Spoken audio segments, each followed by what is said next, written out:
Dunedin artist Mike Crawford creates beautiful glass artworks from scratch in his backyard studio. The first stage is to create the desired figure out of wax and then make a mould of that. He has been recently making sculptures in the shape of birds for a current exhibition. I'll pour liquid wax into a 2-part mould and then let that cool, and so I'll get a thickness out of that, and that will give me an initial shape to start making my forms.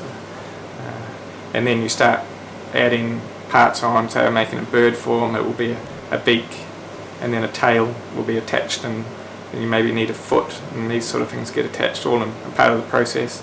After coating the wax figure with a plaster and silica mould, he can then melt the wax out and replace the hollow mould with glass, which he melts in his kiln at 830 degrees.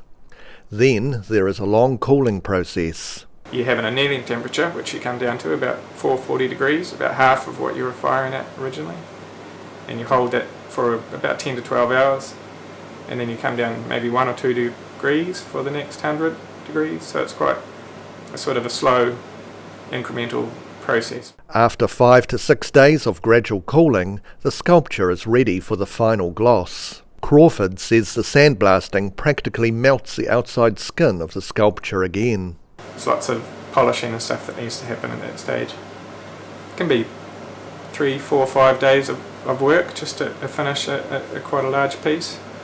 And then it gets sandblasted once I've got it ground to a point that I'm happy with, and then it gets acid etched.